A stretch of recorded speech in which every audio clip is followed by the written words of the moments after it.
দাদা নমস্কার, কেমন আছেন? কেমন আছেন আপনি? ভালো।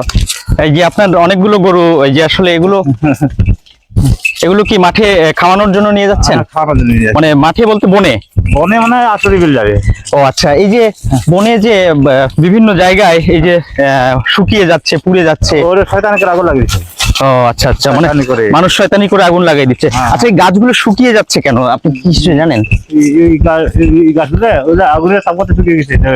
ও গরমের তাপে? গরমে আগুনে ও আচ্ছা আচ্ছা আচ্ছা আচ্ছা আচ্ছা তাপে আগুনের তাপে আপনার শুকিয়ে গেছে ওরা। ও আচ্ছা আচ্ছা আচ্ছা, আগুন কেন কারা লাগায় এগুলো?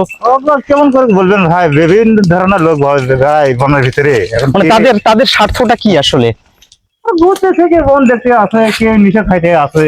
ও আচ্ছা, মানে নেশা বিভিন্ন কারণে তারা দেখা যাচ্ছে শুকনো গাছগুলোতে। জাতীয় উদ্যান হয়েছে না, হ্যাঁ হ্যাঁ হ্যাঁ, ওই কারণে বিভিন্ন লোক আসতেছে। এখন কে কোন ধান্দা করতেছে কেমন করে বলবেন? আচ্ছা আচ্ছা আচ্ছা, আপনি হচ্ছে এই যে এখানে গরু ছাগলকে খাওয়ানো এই কাজটা এই বনে বা এই জঙ্গলে কতদিন থেকে করেন, কত বছর থেকে?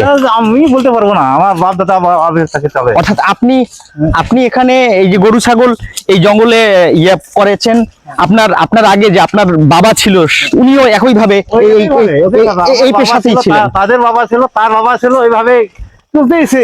আচ্ছা আচ্ছা আচ্ছা, ধন্যবাদ। আপনার এখানে কতটা গরু আছে মোটামুটি? গরু ছোট বড় 13টা আছে।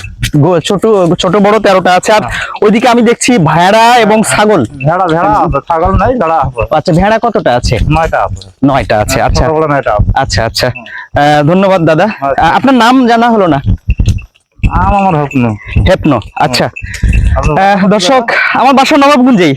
হ্যাঁ হ্যাঁ, দর্শক, এই যে হেপনো দাদার মতো এরকম নবাবগঞ্জে অসংখ্য অসংখ্য মানুষ আছেন যারা আসলে প্রজন্মের পর প্রজন্ম এই বৃহৎ সবুজ বনে তাদের গবাদি পশু পালন করে, কিন্তু প্রজন্মের পর প্রজন্ম গবাদি পশু পালন করে আসছে। এবং তারাও কিন্তু অনেকটা আপনার কি বলে হচ্ছে চিন্তিত যে আসলে বিভিন্ন সময়ে বনের এই যে বিভিন্ন অংশ পুড়ে যাচ্ছে বা শুকিয়ে যাচ্ছে অতিরিক্ত গরমে বা রোদের কারণে।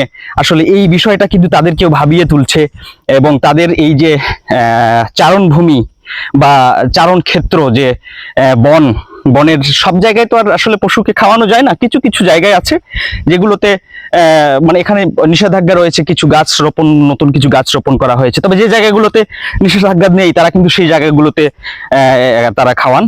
তো তারাও কিন্তু অনেক বেশি টেনশনে যে আসলে যদি বন কখনো নষ্ট হয়ে যায় বা আমরা যদি বিচরণ করতে না পারি, তো আসলে আমাদের জাতীয় সম্পদ রক্ষায় সর্বস্তরের মানুষ যারা আছি আমাদের নিজ নিজ অবস্থান থেকে আমাদেরকে সচেতন হতে হবে, তবেই সেটা রক্ষা পাবে।